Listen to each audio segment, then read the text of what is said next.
if they wanted to go for something crazy, then the Ton becomes a pretty valid option. We've seen that from Hyde in Season 10, but they go just for the safer pick, I would say, the Amon.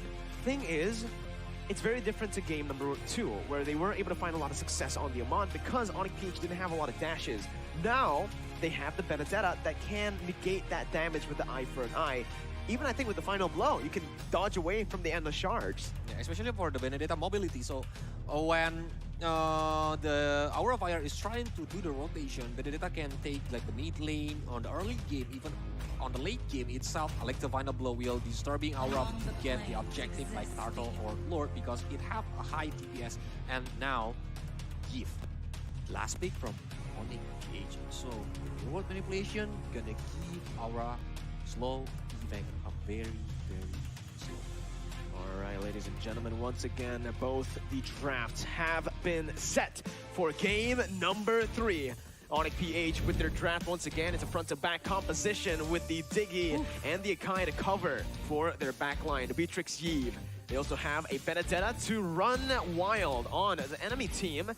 But for Aura Fire, they have a full dive comp, a pick dive comp, I could kind of say, with a little bit, well, with some utility here. There's a lot of sustain. You might see Aura Fire and you might say that they don't have a frontliner, but then you see the Faramis and the Rafaela, and everyone becomes a frontliner. We'll see, ladies and gentlemen, as we jump into the land of Dawn for the climax of the series. Aura Fire versus Onic Philippines. Game 3. Yeah, this is a match point for both of them. So they need to want it to get through or to continue their journey on the MPLI. But now, there will be Tiki babysitting Nats again using the auto alarm bomb so it can hold Kabuki on the early game. But he proved it wrong on the second game. Exactly, right. In the second game, you mentioned it. The way that Diggy was trying to bully... Oh, Kekada already.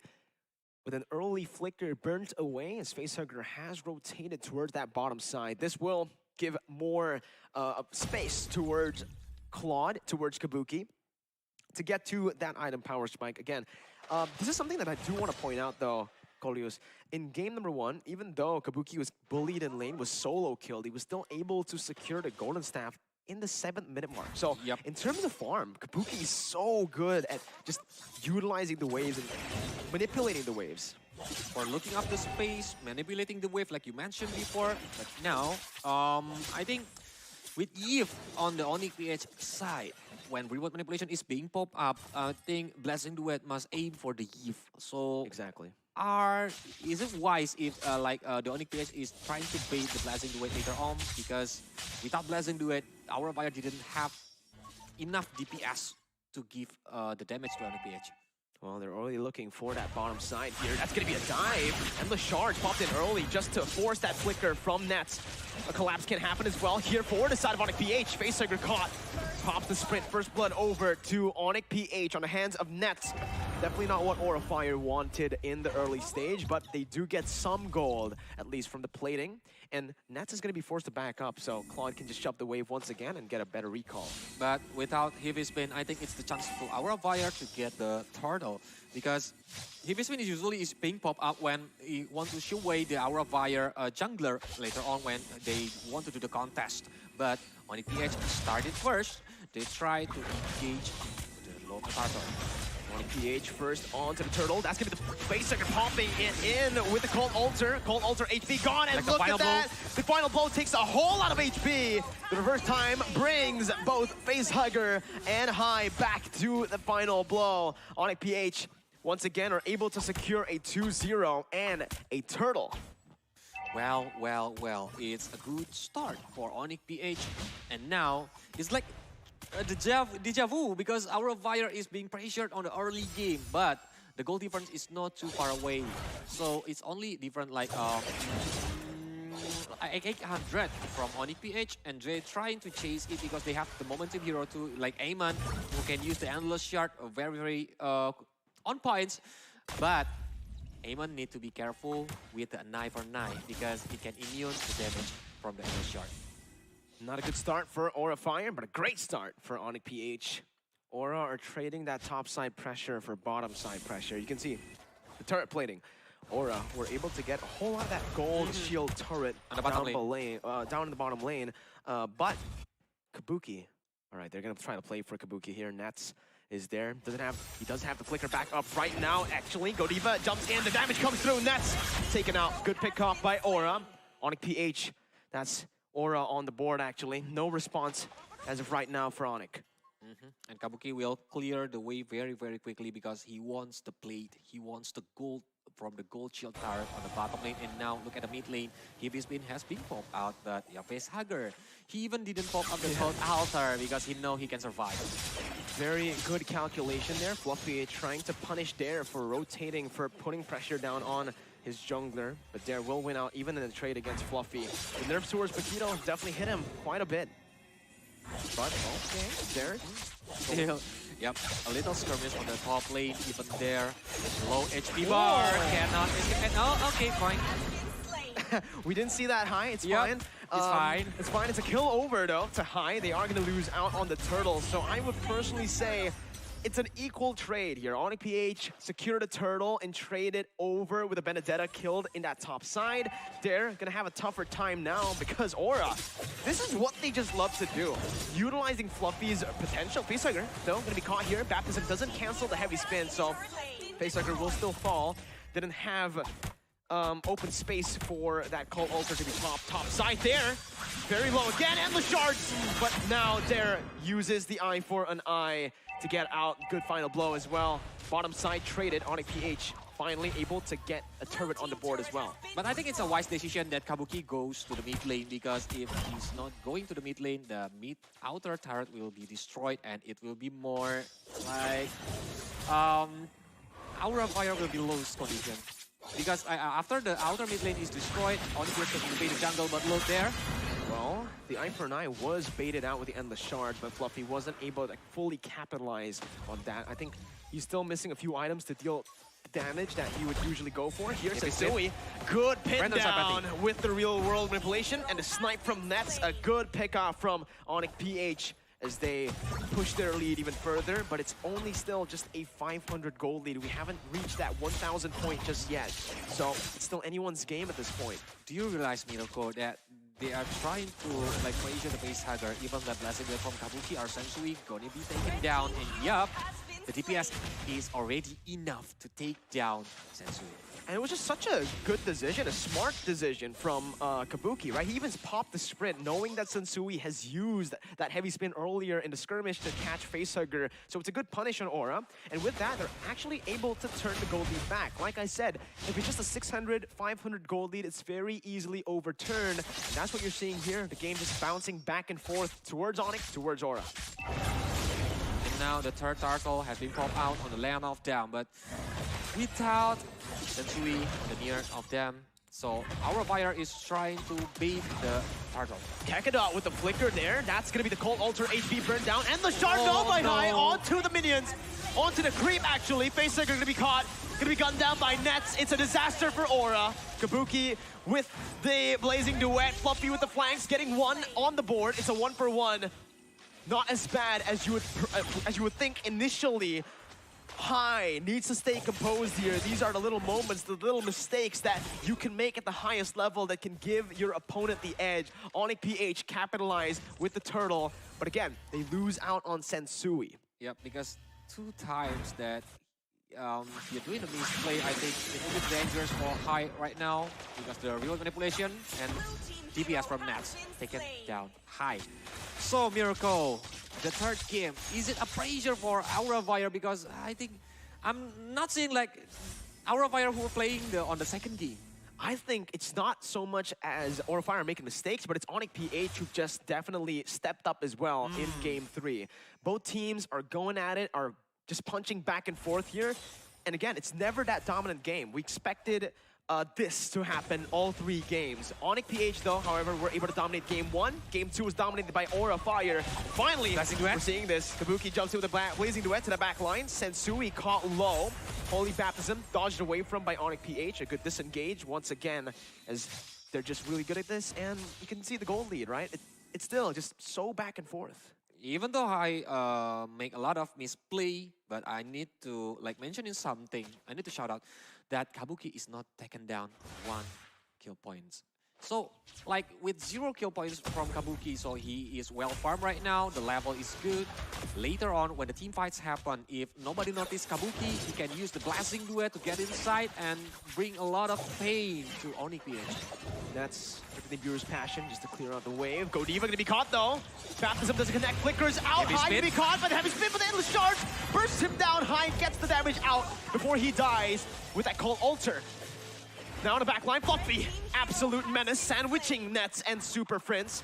Aura Fire finally able to crack that 1,000 gold lead, but not just yet. It's just 800 as Dare pushes in that mid wave. Fluffy goes in for the contest. Aura looking for this Lord take. No jungler for Onic PH. Dare looking for the play, jumps into the final blow, cancelled out onto the back line. Real world replacement canceled by Fluffy as well. Dare gonna be caught there by Fluffy. Once again, Nets looking for the miracle play. The back line gonna be targeted now as Fluffy is able to jump in. Dare still dashing away. Fluffy looking for the kill, gets it with a knockout strike, and the Lord goes over to Aura. Endless charge over to Super Prince. Nets looking for the damage, goes right back to the Nibiru as he's looking for more. Aura Fire disengage with their sustain, 2.4k, and they have finally taken control of the game. A grasp here as it's no longer just a 500, 400 gold lead. What a play from Fluffy. He do his job of very, I think on points because he wants to zoning out all the outnumber, but no, looking at the heavy spin, blasting duet has been held by the reverse time.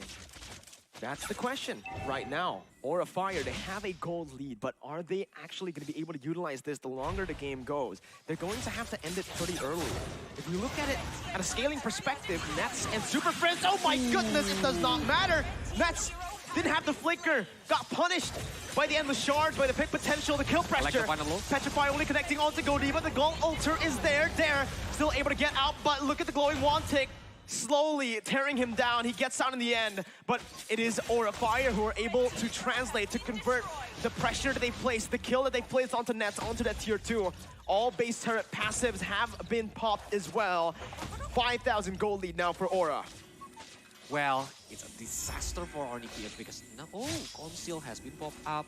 Maybe they're trying to take the position and trying to pick off one member from Aura Fire, but they realize it. They want to get back first. They need to wait the momentum again because Onic PH have the Digi, have the Akai, who have the heavy spin or even the reverse time too. Like holding Aura Fire go away from the team fight. Aura Fire, 5,000 gold lead. We're gonna take a look at the items. And this is the reason why Kabuki's been dealing so much damage, Kolios. The VHS, Golden Staff, and he's built a Wind of Nature. Meanwhile, Nats, that's the thing. No Wind of Nature, no defensive items yet. That's why he's been so vulnerable. And he has to really be careful now because I think one Endless Shards can actually take him down. Highest level 14.